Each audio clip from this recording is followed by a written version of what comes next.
بسم اللہ الرحمن الرحیم، السلام علیکم ناظرین۔ وزیر اعظم شہباز شریف نے آج ایک اجلاس بلایا۔ معاشی نظام کی بہتری، ایف بی آر کی آٹومیشن اور حکومتی اخراجات میں کمی کے لیے جامع سفارشات طلب کر لیں۔ لطیفہ یہ ہے کہ پی ڈی ایم کے دور حکومت میں جنوری 2023 میں شہباز شریف کی کابینہ دنیا کی سب سے بڑی کابینہ بن گئی تھی۔ اس کے وزراء اور مشیروں کی تعداد 76 تھی۔ ابھی کچھ ہی عرصے میں آپ شہباز شریف کو ایک جہازی کابینہ بناتے ہوئے دیکھیں گے، کیونکہ انہوں نے پیپلز پارٹی اور ایم کیو ایم کو بھی حصہ دینا ہے۔ ہر فریق اپنا حصہ ٹھوک کر لے گا۔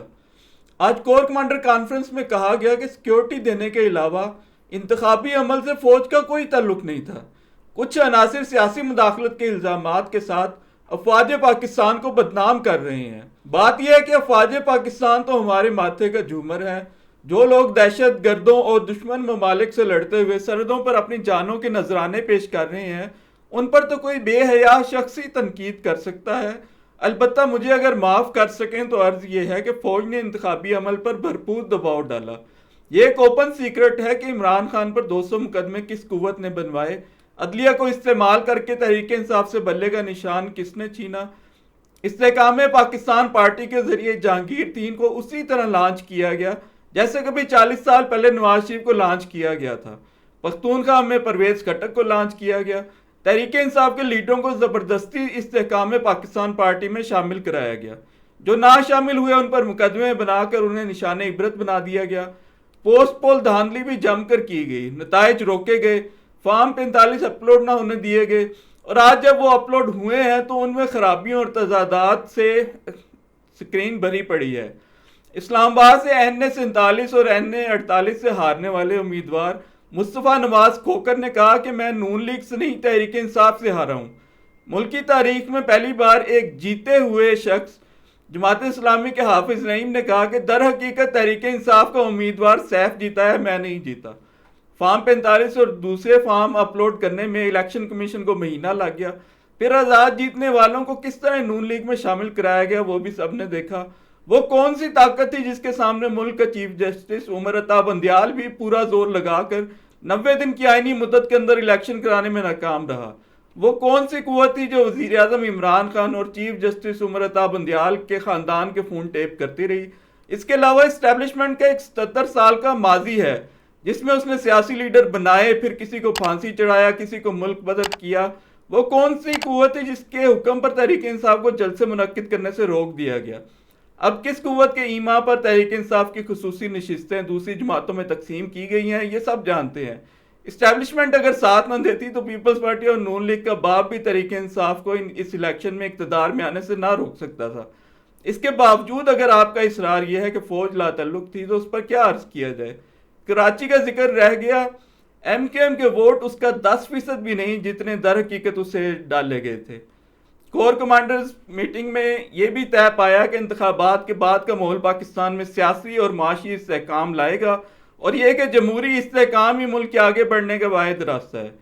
گزارش یہ ہے کہ جب ملک کا سب سے مقبول لیڈر جیل میں پڑا ہو تو استحکام تو ملک میں ایسا آئے گا کہ ساری دنیا دیکھے گی۔ کیا ایسے ملک میں جمہوری استحکام آ سکتا ہے جس میں جیتنے والی پارٹی کو زبردستی ہرا دیا جائے؟ فرمایا بے بنیاد سیاسی بیان بازی کی بجائے ثبوت کے ساتھ مناسب قانونی عمل کی پیروی کی جائے۔ اب سوال یہ ہے کہ آپ کے خلاف قانونی کارروائی کی جرات کون کر سکتا ہے؟ یہ ملک اس وقت تک استحکام نہیں پائے گا جب تک فوج سیاست سے الگ نہیں ہو جاتی۔ کور کمانڈرز کانفرنس میں 9 مئی کے منصوبہ سازوں کو انصاف کے کٹہرے میں لانے پر بھی اتفاق ہوا۔ جن فیصلہ سازوں نے پولیس کو پیچھے کر کے اسلام آباد ہائی کورٹ کے احاطے سے عمران خان کو غیر قانونی طور پر گرفتار کیا، سب سے زیادہ ذمہ داری ان پر عائد ہوتی ہے۔ صدارتی مہم کمیٹی نے بلاول بھٹو کو بریفنگ دی ہے کہ صدارتی انتخاب میں آصف علی زرداری کو 366 ووٹ ملیں گے۔ انہیں نون لیگ، کاف لیگ، بلوچستان عوامی پارٹی اور استحکام میں پاکستان پارٹی کی حمایت بھی حاصل ہے۔ زرداری صاحب صدر تو بن جائیں گے اور شہباز شریف وزیر اعظم تو بن چکے ہیں، لیکن معاملات در حقیقت عسکری قیادت کے ہاتھ میں ہے۔ ایک سیاسی پارٹی یعنی تحریک انصاف کا گلا گھونٹنے کی کوشش جاری ہے، اس پر باقی سیاسی قائدین اور پارٹیوں کا اطمینان حیرت انگیز ہے۔ حالانکہ آج ان کی باری ہے تو کل ان کی باری بھی آئے گی۔ ذاتی طور پر مجھے یہ حکومت اور یہ سیٹ اپ زیادہ دیر تک چلتا نظر نہیں آ رہا۔ اس کی بنیاد ہی بے انتہا دھاندلی پر ہے۔ جس طرح تحریک انصاف سے خصوصی سیٹیں جیتی گئیں وہ عدالتوں میں قابل دفاع نہیں۔ اس کا مطلب ہے کہ کل صدر، اسپیکر، وزیر اعظم اور سینٹ سمیت سارے انتخابات بعد میں متاثر ہوں گے اگر تحریک انصاف کو خصوصی نشستیں واپس مل گئیں تو۔ پی ٹی آئی کے بانی ممبر اور عمران خان کے سابق دوست اکبر بابر نے تحریک انصاف کے انٹرا پارٹی الیکشن کے خلاف ایک بار پھر الیکشن کمیشن میں چیلنج کر دیے ہیں۔ 11 برس پہلے اکبر بابر سے ملاقات میں میں نے نوٹ کیا تھا کہ ان کی زندگی صرف اور صرف عمران خان سے انتقام کے گرد گھومتی ہے۔ اب انتقام کس چیز کا؟ انتقام اس چیز کا کہ عمران خان کو جس طرح انہوں نے پارٹی چلانے اور زندگی گزارنے کا مشورہ دیا، عمران خان نے اس پر عمل کیوں نہیں کیا؟ اکبر بابر یہ چاہتے تھے کہ عمران خان علامتی طور پر تحریک انصاف کے سربراہ رہیں، باقی سب کچھ ان پر چھوڑ دیں، کیونکہ عمران خان سیاست کی باریکیاں نہیں سمجھتے۔ اس کے علاوہ بھی اس ملاقات میں انہوں نے عمران خان کی نجی زندگی کے حوالے سے بہت سے الزامات عائد کیے تھے۔ میں حیران تھا کہ اکبر بابر کس حیثیت میں عمران خان کو پارٹی چلانے یا اپنی زندگی گزارنے کے بارے میں ڈکٹیٹ کرنا چاہ رہے تھے۔ عمران خان نے اکبر بابر کی ہدایات پر عمل نہ کیا تو انہوں نے سنگین نتیجے کی دھمکی دی۔ اس پر عمران خان وہاں سے چلے گئے۔ حیرت کی بات یہ ہے کہ عمران خان اقتدار میں ہیں تو اکبر بابر کو کچھ بھی نہیں کہا، حالانکہ وہ ان کے لیے مسلسل مشکلات پیدا کر رہے تھے۔ حالانکہ ان کا دماغ درست کرنا وزیر اعظم کی حیثیت میں جب عمران خان چلے گئے تھے تو ان کے لیے مشکل نہیں تھا۔ ذلیل لوگوں کی دوستی کا یہی انجام نکلتا ہے۔ میاں محمد بخش نے کہا تھا، نیچاں دی اشنائی کولوں فیض کسے نہیں پایا، ککر تے انگور چڑھایا ہر گچھا زخمایا۔ اکبر بابر کبھی بغیر سیکیورٹی کے تحریک انصاف کے کارکنوں میں نکل کر دکھائیں تو صحیح۔ امریکہ نے کہا ہے کہ ٹویٹر سمیت انٹرنیٹ پلیٹ فارمز پر جزوی یا مکمل حکومتی بندش کی ہم مذمت کرتے ہیں، حالانکہ سب جانتے ہیں کہ امریکہ ایک دفعہ سنجیدگی سے یہ معاملہ حکومت پاکستان کے ساتھ اٹھائے تو 1 منٹ میں حکومتی بندش ختم ہو جائے۔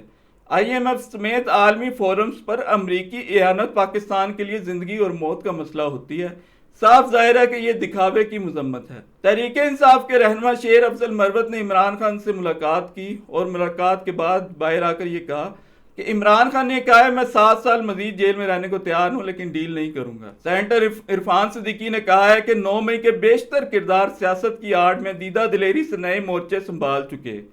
انہوں نے کہا کہ کور کمانڈرز کانفرنس کے اعلان اور وزیر اعظم کے عزم کے بعد توقع ہے کہ مزید تاخیر کے بغیر قانون و انصاف کے تقاضے پورے کیے جائیں گے۔ کور کمانڈرز کانفرنس میں بھی یہ طے پایا تھا کہ 9 مئی کے منصوبہ سازوں کو انصاف کے کٹہرے میں لایا جائے گا۔ اس کا صاف صاف مطلب یہ ہے کہ الیکشن نتائج سے فوجی قیادت کی سوچ میں کوئی تبدیلی نہیں آئی۔ وہ تحریک انصاف اور بالخصوص عمران خان کے ساتھ مزید تصادم کی طرف بڑھ رہی ہے۔ فوج زیادہ سے زیادہ یہ رعایت دینے کو تیار ہے کہ عمران خان ڈیل کر کے سیاست چھوڑ کے بیرون ملک چلے جائیں، اور عمران خان ایسی کوئی ڈیل قبول کرنے کو ہرگز تیار نہیں۔ مزید تصادم، مزید سیاسی عدم استحکام، مزید مشکلات، عوام تیار نہیں۔